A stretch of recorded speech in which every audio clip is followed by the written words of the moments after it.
Hello guys, welcome to my channel once again. Of course, as you already know, my name is Ojim Solomon, and in today's episode, as I promised that I'll be traveling around the globe, especially Africa, and I'll be using the borders. I don't want to use the flight, so I started traveling. I started the travels yesterday and coming to Zimbabwe, and guess what? uh, in Africa, we can say that um, we have a problem. We have a big problem in Africa. You understand? But I don't know whether it's our leaders or what. So I started the journey from Johannesburg, and then 9:30 a.m. Then we left there to uh, Beach Bridge. That is where uh, South Africa and then Zimbabwe share border. So that was the border post. I came and we went there. And you know what? If you are a journalist and you're traveling across the globe, or if you're coming to Zimbabwe, make sure that you don't tell them that you are a journalist, because once you tell them that you are a journalist, that is no, no, no, no. I went there, I went to a point of entry in South African side, they stamped for me. Then it was time to, enter into Zimbabwe. So I have to go to Zimbabwe border checkpoint. I went there, and you know what? Once I mentioned that I'm a journalist and I'm coming to Zimbabwe to explore, uh, they started. The first word that came from the immigration officer is that you are a journalist. Then I say, yeah. You are a journalist. Then I say, yeah. I say, okay, then it's potential refusal. You know what? They delayed me for about um they delayed me for about 1 hour 30 minutes before they allowed my entry, and even to cross the border or to get my passport stamp.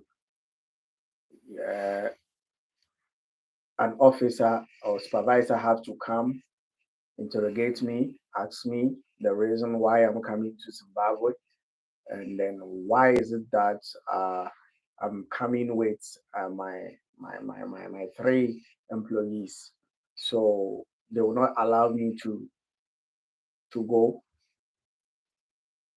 They will not allow me to go. So he took me to his office, and then we spoke about it, we discussed everything. Then they denied the three guys that I was coming with. And then after that, they said, okay, I can go, but I can enter into Zimbabwe, but they are giving me only 5 days of entry. So they gave me 5 days of entry, and then there is a restriction in it. I have to report. I think I have the report here. I have to report to the immigration officer. I don't know if I can show you if you are seeing it clear. I have to report to immigration officer at the same place, bench, bench spirit bridge, immigration officer or border, before they will allow me to return to South Africa. And I really know that they will like to know what is actually happening. So they have to I have to also report to them the the things that I came to Zimbabwe to do. And you know what? I was very stressful, very very stressful. But God being so good, now I can say I'm in Zimbabwe, but with a serious restrictions, very very serious restrictions that I've not had before. Even going to Europe did not happen that way, but you know, my own black people, they wanted to deny my entry. So I asked the immigration officer that why is she doing this? What if the bus goes? She just went to the bus and told them, no, you know what? Just wait a bit. You don't know whether you allow this guy to go or not. I was like, wow, you not allow me to go? Okay, that isn't a problem. To me, it's not a big problem. But it seems like I'm a black person coming to a black country, but they are not allowing me. Whilst when I'm going to Europe, once I get there, I just enter and go. They don't even ask me anything as a journalist. But why is it that as a black person coming to a black country, but they don't want me to enter. But when I go to Europe, I go straight. Once they know that you are a journalist, they know you are coming to say something positive in their country. But in Zimbabwe, it did not happen that way. Not happen that way in Zimbabwe. And I was like, how?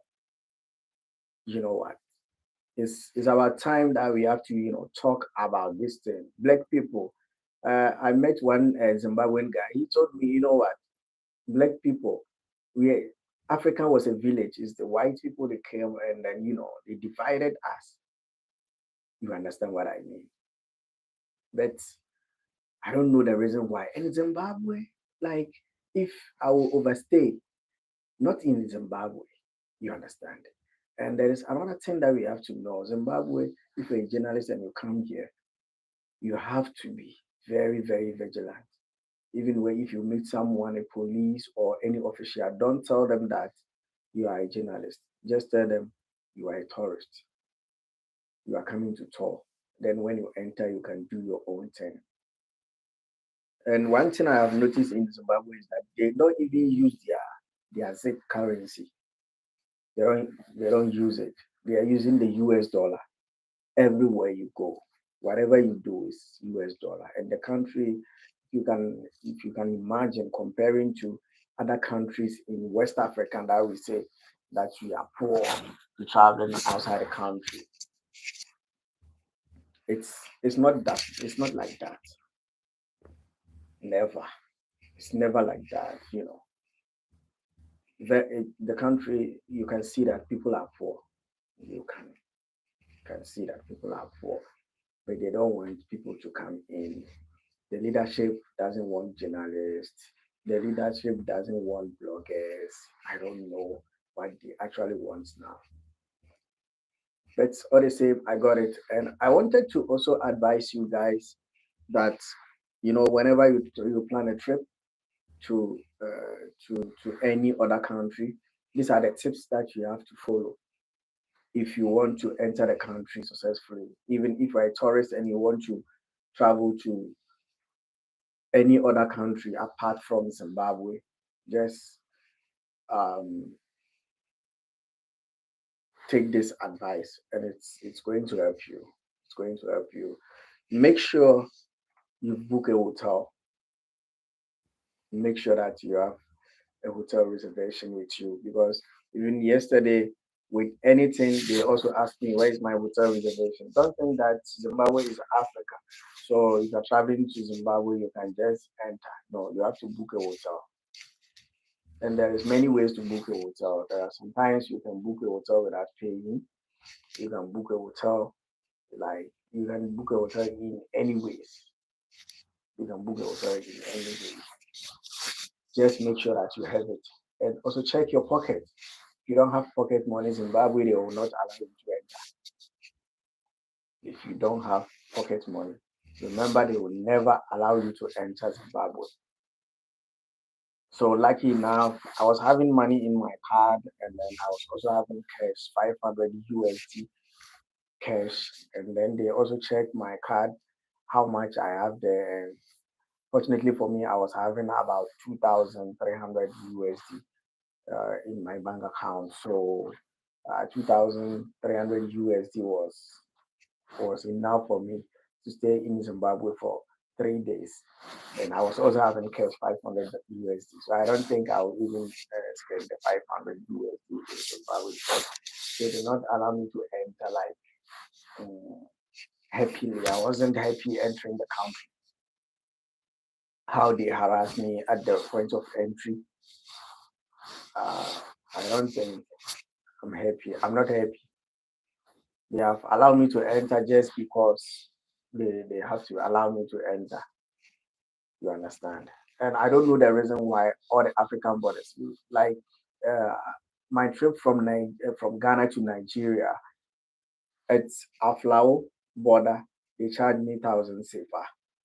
When I get to Benin, they charge me 1,000 CFA. And the Benin Nigeria border too, they charge me 1,000 CFA. And for that, they don't hesitate anything. They will tell you vivid that they want that 1,000 CFA. If not, they will not allow you to enter. So why is it that we are all from in West Africa, but in West Africa we don't actually appreciate each other? We are saying that we are in the western part of Africa, but we don't appreciate each other. So when someone is entering your country, you have to charge them, but they say it's visa free. That is what they are saying. It's visa free. I don't understand, and I don't know the reason why Africa is doing this to each other. Because when I have uh, Italy visa, I can go to Spain, I can go to Germany, I can go to France, I can go to any other Schengen country that I want. But when you are in West Africa and you are entering, and I noticed this too when I get to Zimbabwe border. Those people who were from South Africa, who were from the SADC region, the people from SADC region, they were purely entering without any excuses. They will not ask you any question. They will never ask you any question in the SADC region unless your passport is from different country. And even from different country, uh, in South African side, they didn't say anything. They did not say anything. They just allowed me to enter. You understand? They just allowed me to enter. And it was like, oh wow, what is actually happening now? What is actually happening? That's I don't know. You take it like that. So that was my experience from South Africa to Zimbabwe. That was my cool experience from South Africa to Zimbabwe, and I think it was advisable and it was informative for me to gather this to tell you, my guys, so that whenever you want to travel to any other country, you watch out. Don't think you are a black person, so they will just allow you to enter. No, it's not like that.